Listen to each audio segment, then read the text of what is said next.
First of all, what are post-launch units? Basically, these are the remaining developer units that have not been sold in projects that have already been launched for sale. Take for example, Grand Diamond and Tembusu Grand. These developments were launched last year with about 70+% of the units sold so far.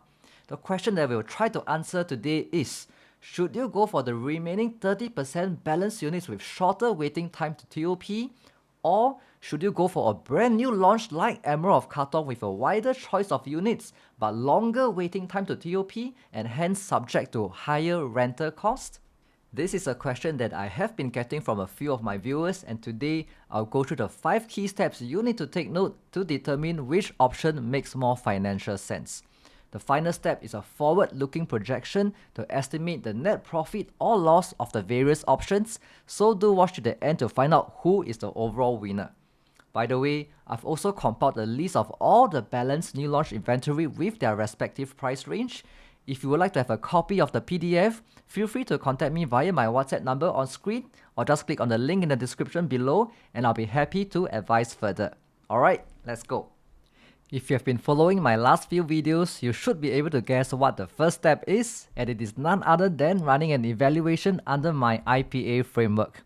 This is the first hurdle to cross. If the project don't even score well, means it potentially has a poor exit strategy, then we don't even need to discuss whether we should be looking at the balance units in this development. In case you are not familiar, I use my IPA framework to guide my clients in evaluating a development holistically based on these 5 factors. Number 1, location and amenities. Number 2, facilities and quality. Number 3, demand versus supply in the area. Number 4, pricing versus surrounding developments. And finally, layout. And an overall score will be given at the end. Feel free to check out my previous video at the top right hand corner to see how I use the IPA framework to evaluate a project like 𝗵𝗿𝗃𝗃𝗃. Coming back to this video, assuming the post-launch development we are looking at passes the first hurdle, let's dive into the remaining steps.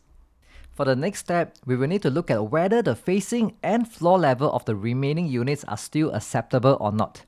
Let's be honest, if a development is 60 to 80% sold, a good number of the better units would have been taken already. And that's why so many buyers still prefer to participate in the balloting of a brand new launch so that they get first dibs into a wider pool of available units. Even if you participate in the balloting, also 𝗵𝗍𝗍 you can have many units to choose from if your balloting number sucks. So if you pray to the right God and manage to get a good balloting number, please don't let it go to waste. Many people want also don't have. Anyway, coming back to the post-launch development, if the remaining units are like facing the bin center, facing the MRT track, or direct afternoon sun facing with nothing in front to block the sun, then I will advise against going for such balanced units. On the other hand, if the facing is still decent but maybe on the lower floor, I feel it's still worth considering, especially if the development has been assessed to have upside potential. A good example is Park Esta, which was launched in November 2018. Let's take a look at buyers that decided to enter in June 2020, 1.5 years after the initial launch. Even though these buyers were only left with 4th floor, 3rd floor and even ground floor units, but each of them still made very substantial profits of $300,000 to $600,000. So don't simply brush off a post-launch development just because it's only left with the lower floor units. Next, one of the most important factors to look at is whether the developer has significantly increased the price of the balance units and how does the current price compare to existing and upcoming developments. As you might already be aware, developers tend to price their units at a more realistic range during the initial launch because they need to hit a certain sales volume to inject market confidence in the development. As time goes by, when the developer sells more and more units, they tend to stage up the pricing of the remaining units. When it gets closer to TOP, prices tend to move even faster when there are not that many remaining units left, and buyers might still be willing to pay the higher price since they don't have to wait so long to TOP. So one thing you need to ask at the show flat is, how much has prices increased since day one? Let's look at this case study. This is an existing development in the east that was launched back in Jan 2023 and located right next to the MRT station. We can see that the level 8 and 9 units were sold back on launch day with an 11K difference between each floor. So if we follow the same price increment per floor, level 10 should have been priced at 2.365 million on launch day, but it was only subsequently sold 1.5 years later in July 2024 at 2.388 million. This represents a 23k price increment versus the original launch price. This means that the developer has only increased the price by a mere 1%, which is very manageable. On top of that, when I compare the transacted price of 𝗂𝗵𝗆𝗃𝗄𝗃 PSF for this level 10 unit with a nearby resale condo that is 5 years older, prices that have already hit 1,009 to 2,000 plus PSF. In such a case, I would say that the balance units in this particular post-launch development are definitely still worth considering. However, if the developer has jacked up prices by more than 5% for example, then we'll probably have to think twice. By the way, I hope you have learned something from the video so far, and I would really appreciate if you can help me by clicking on the like button and subscribing to my channel. It will really motivate me to continue doing more of such videos. And of course, if you are looking to buy a property and would like to learn how to spot such deals in the market, feel free to contact me on WhatsApp at 94515625. Alright, back to the video. So this post-launch development has passed the IPA test, and the facing as well as pricing of the remaining units seems reasonable. The next thing we need to do is to consider, are there other alternatives out there in the market? For instance, is there another post-launch development that also checks these boxes? Or should we wait for an upcoming brand new launch instead?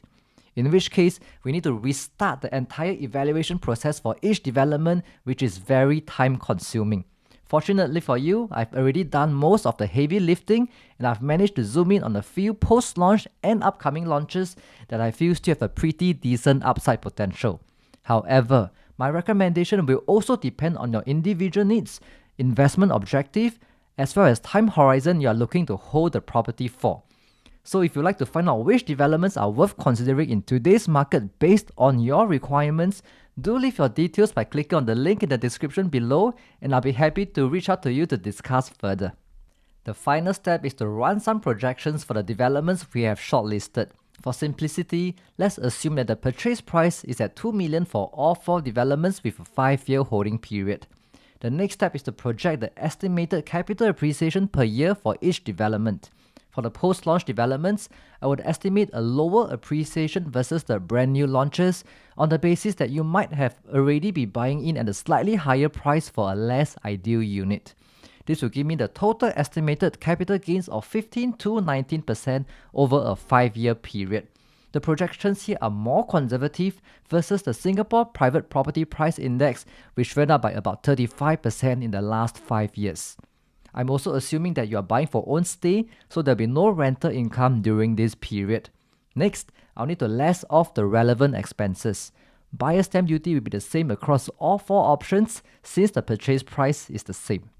Now, this is the part where the remaining expenses start to differ depending on which stage of the project you are buying in at. For 𝗣𝗠C developments, the developer will bill the buyer in accordance with the stage of construction.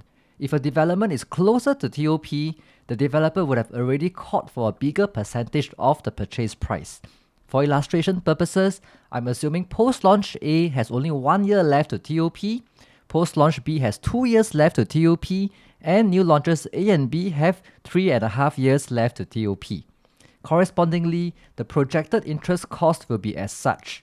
Notice that you'll be incurring the highest interest cost for post-launch A since a larger percentage of the loan would have been dispersed already, and the lowest interest cost for new launches A and B since the progressive payment schedule has not started. Next, you might also need to incur rental costs after selling your current house while waiting for the new development to TOP. Although you incur a higher interest cost if you are closer to TOP, but the good thing is you don't have to spend so much on rental since you can move into your new house soon. Therefore, rental cost will be the lowest for post-launch A but highest for new launches A and B. Of course, there's other costs like your property tax and maintenance fees, but I didn't factor them in as I feel that these are running costs that you have to incur for the enjoyment of owning a private condo. Finally, we have the estimated profit for each option. By the way, disclaimer, the projections here are for illustration purposes only and not guaranteed returns, yeah? Let me know in the comments below what do you think of the numbers and which option makes the most sense for you. To sum up, a post-launch development can still be attractive if the project has inherently good attributes and if the phasing and pricing of the available units still make sense. In terms of the estimated capital gains, they might fall short versus the brand new launches, but the rental savings help to make up for it since these developments are closer to TOP. If you are looking for some capital appreciation and don't mind renting for 1 to 2 years, then certain post-launch developments are definitely still worth considering. But to know how to choose the right project and the right unit amongst the balanced inventory are very crucial steps. So, if you like what you see, feel free to contact me at 94515625 and I'll be happy to advise further. Once again, I'm Sean and I'll see you soon.